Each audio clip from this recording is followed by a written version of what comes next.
Have you ever felt like you're drowning in a sea of tasks, with the clock ticking faster and faster?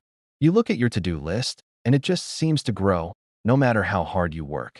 It feels like you're running on a hamster wheel, busy but not actually getting anywhere important. What if I told you that the secret to getting off that wheel isn't about working harder, but about working smarter? It's about taking control of your time, and in doing so, taking control of your life.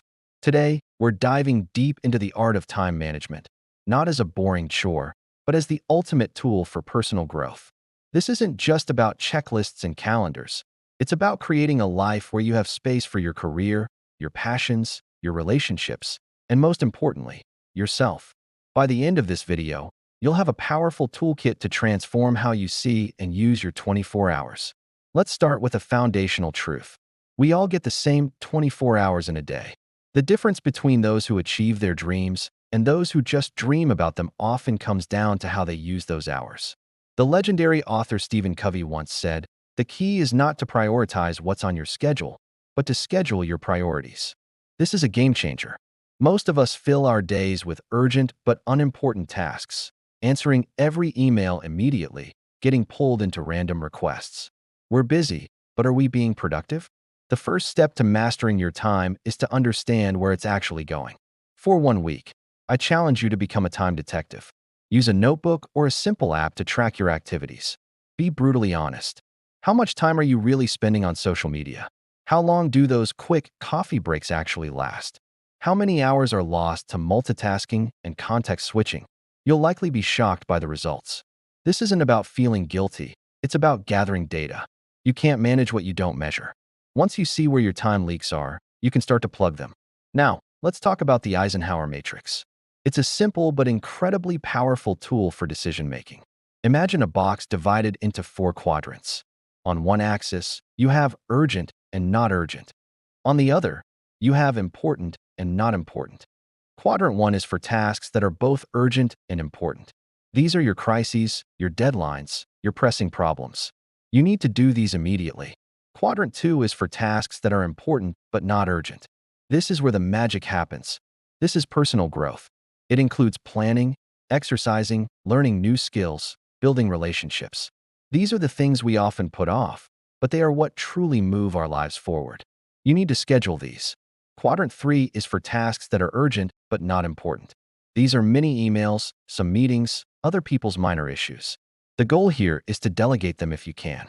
Can someone else handle it? Can you politely say no? Quadrant 4 is for tasks that are neither urgent nor important. These are your time wasters, mindless scrolling, binge-watching shows you don't even like. You need to delete these activities. By consciously sorting your tasks into these boxes, you shift your focus from firefighting in Quadrant 1 to building your future in Quadrant 2. This is the essence of proactive living. Another powerful technique is time blocking. Instead of a vague to-do list, you assign specific blocks of time in your calendar for specific tasks. For example, Monday from 9 to 11 a.m. is work on Project X. Tuesday from 3 to 4 p.m. is learn Spanish. This does 2 things. It forces you to be realistic about how long tasks will take, and it protects your time. When that block is in your calendar, you treat it like a meeting you can't miss. It tells your brain, right now, this is the only thing that matters. This is the opposite of multitasking, which studies show is actually just rapid task switching that kills your productivity and increases stress. Focus on one thing at a time. Do it well, then move on. As the writer Gary Keller put it, what's the one thing I can do such that by doing it, everything else will be easier or unnecessary? Find your one thing for the day, or even for the hour, and give it your full attention. But what about distractions? We live in a world designed to steal our attention. Your phone is a slot machine in your pocket. The key is to create an environment that supports focus. When you're time blocking for deep work, put your phone in another room or turn on Do Not Disturb mode. Close unnecessary browser tabs. Let your family or colleagues know that you're in a focus session and shouldn't be interrupted unless it's a true emergency. It might feel weird at first, but you're not being rude. You're being effective. You're respecting your own goals. It's also crucial to schedule breaks. Our brains aren't designed to maintain intense focus for hours on end. The Pomodoro Technique is fantastic for this. You work with intense focus for 25 minutes, then take a 5-minute break. After 4 of these cycles, You take a longer break of 15 to 30 minutes. During your break, get up, stretch, look out a window, grab some water. Do something completely different. These short rests reset your brain, prevent burnout, and actually help you maintain a higher level of productivity over the long run. Remember, rest is not a sign of weakness. It's a strategic part of the work process. Now let's connect this back to personal growth. How does managing your time help you become a better version of yourself? Well, when you free up an extra hour each day by eliminating distractions and being more efficient, what can you do with that hour? You can finally start that online course you've been eyeing. You can read a book that expands your mind. You can practice a musical instrument. You can go for a run and improve your physical and mental health. You can spend quality, undistracted time with your loved ones. Time management creates the space for growth to occur. It allows you to be intentional about your self-improvement journey instead of just hoping you'll find the time one day.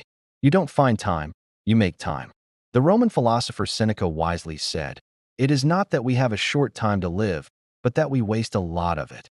By managing our time, we reclaim those wasted moments and invest them in ourselves. This compound effect is incredible. 1 hour a day dedicated to a new skill becomes 365 hours in a year. Imagine the progress you could make. Let's put it all together. Start by auditing your time to see where it goes. Then, use the Eisenhower Matrix to separate the important from the urgent. Schedule your priorities using time blocking, dedicating focused windows to what matters most. Create a distraction-free environment and embrace strategic breaks like the Pomodoro Technique. Finally, use the time you've reclaimed to intentionally invest in your personal growth. This journey won't be perfect. You'll have days where your schedule falls apart, and that's okay. The goal isn't to become a rigid robot. It's about being conscious and intentional. Each day, you have a new opportunity to manage your time a little better than the day before. Be kind to yourself. Adjust your system as you learn what works for you, and celebrate your wins. The ultimate reward of mastering your time isn't just a clear to-do list. It's a sense of control, a feeling of purpose, and the quiet confidence that comes from knowing you are actively building the life you want, one well-spent hour at a time. Now I want to hear from you.